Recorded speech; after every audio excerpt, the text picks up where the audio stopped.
Hello, my name's Paul Crofts and I live in Wellingborough in Northamptonshire. I've been involved in what might be broadly described as anti-racist work in Northamptonshire and indeed in London prior to that for about 40 years now. Just recently there's been a huge upsurge in the anti-racist movement, both in the United States and in the UK and indeed around the world, in response to the death of a black man in the hands of the police, which was filmed and broadcast widely. This gave rise to the Black Lives Matter movement, and as a consequence there's been widespread discussion about how we might take the anti-racist movement forward. One of the issues which has been raised is the question of whiteness. More specifically, issues around white privilege.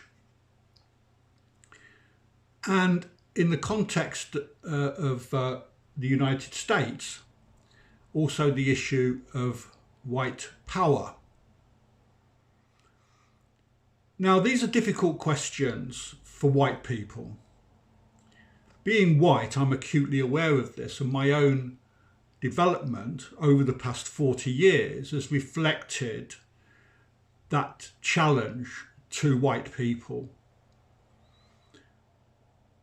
In the early days, in the 1970s, I was fairly naive on the issue of racism, to put it frankly. My experience of working with and alongside black people had been extremely limited, and my main political issue was about apartheid in South Africa, something that was a long way away and didn't really relate to my situation in British society and as a young man growing up here. But I nevertheless knew that somehow racism was wrong, and I knew it had something obviously to do with black-white relations, in inverted commas.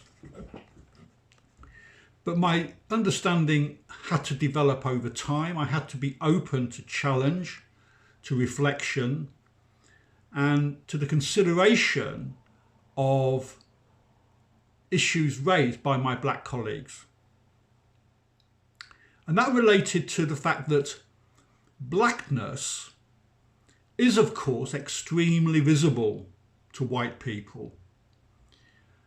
But our own whiteness is taken for granted. It's something that we are not consciously aware of. But living in an overwhelmingly white society, we don't think about race in the same way that black people have to. And this is the crucial question which white people have to address. We take our whiteness for granted. We're not aware of it, but we need to become aware. Now, one of my earliest experiences, which might help to explain this a little bit more, was when I travelled for the first time out of the United Kingdom. This was in the 1970s. When I flew back, I was in the immigration queue, and I had my British passport all ready and was preparing to show it to the immigration officer. In front of me were a man and a woman and two children who were obviously of Asian origin, and they too had their British passports to hand, waiting to show the immigration officer. Surprisingly, to me at that time, not now, they were questioned in ways which I can only describe as kind of hostile. All previous people going through immigration, nearly all white people, were just waved through, but not this family. the immigration officer took their British passports and immediately started to question them. What's your name? Where are you going to? What's your address? Where have you come from?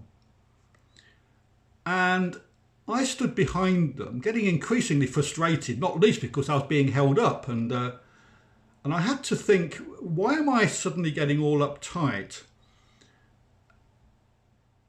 Was it because this was an Asian family that was holding me up?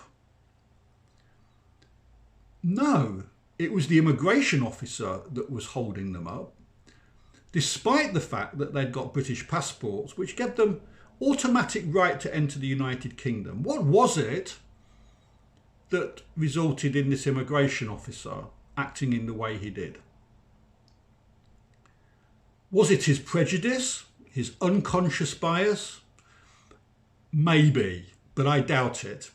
What it was, as I now understand, was the systematic way in which British immigration law has defined the problem of immigration essentially in racial terms. Ever since the 1960s, our immigration laws have been tightened and strengthened in order to keep Black and Asian people out of the United Kingdom, to prevent their children coming here, to prevent their elderly relatives coming here, to prevent people coming even for visits, for weddings, for funerals.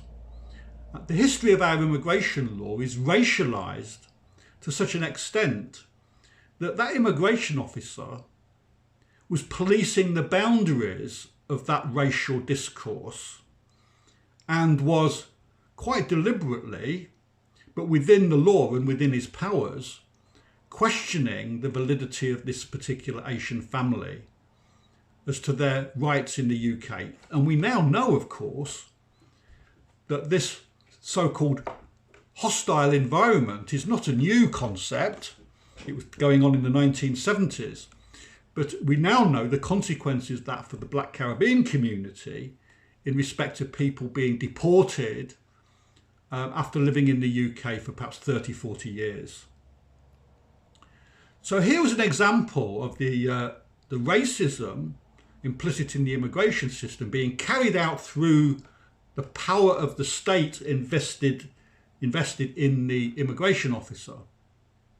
But the interesting thing was, obviously, the immigration officer let them through and it was now my turn. And I decided to use my white power, my white privilege, to question that immigration officer in his racism. But I did it quite subtly. I said to him, it's okay, I'm patrial, which he would know, and I knew, meant that I was white, because patriality was at the heart of the immigration system at that time and related to whether you were descended from white people or not, the concept of patriality. So he knew and I knew what that meant when I said it. I was referring to my whiteness and the fact that I had privilege in the immigration system. He was not happy, because here was somebody using their white privilege to challenge the racism which was implicit in what he was doing. So he called over the customs people. I saw him do it. And I was subsequently searched in the customs as I went through, because he had no powers to do anything else other than let me through. But he used it to then, he was clearly furious with me. So I then suffered a detriment. Okay, I was searched, but nothing was found, and I was then subsequently let through. But I suffered an inconvenience for challenging that racism. But of course, as soon as I left the airport, I could reabsorb my white privilege and go through life as if nothing had happened. For that Asian family who had been stopped at immigration, that may have been only one or two or three or four or five or six or how many occasions that they'd suffered some kind of humiliation or detriment as a result of their colour. if it hadn't have been for me being aware of the way the immigration system and the way the immigration laws operated, I would perhaps have not even noticed that. But I can go through life as a white person, essentially ignorant of my privilege. And privilege doesn't just operate as a detriment, as the word entails. It doesn't have to be nasty in relation to black and ethnic minority people. It just means that I get something extra which they don't get. That means, for example, that when I go shopping, I will not be suspected of being a potential shoplifter. If I'm young and black, I might very well have the attention of the store security service in following me round or checking whether I might be a potential shoplifter. I have never, as a white person, been stopped and searched, but it's a common experience of my black colleagues, particularly young black colleagues, to experience at the hands of the police stop and search. So these are examples of white privilege in action, where I benefit from my whiteness, whereas black people don't. It's also interesting, just a slight aside, the other day my 3-year-old grandson referenced the colour of the dustbin man that goes by my daughter's house, and he called him the black man, the black dustbin man who regularly comes to collect the bins and who he adores because he's into dustbins, refuge collection and dustbin men. But this 3-year-old had already recognised the colour of this black man, as indeed all young children will. Colour will be part of their life. And from a very young age, so he's 3, but he would have been aware and developing an awareness of the colour of skin from the age of perhaps 1 or even earlier. Yet it's a very common expression amongst white people that I don't see colour. They don't see whiteness, but they most certainly see blackness. Because throughout our history, certainly our recent history, blackness is defined as the problem. So white people are acutely aware of blackness, but are not aware of whiteness. They're not aware of how their colour can influence the way the world works. I'm going to stop there.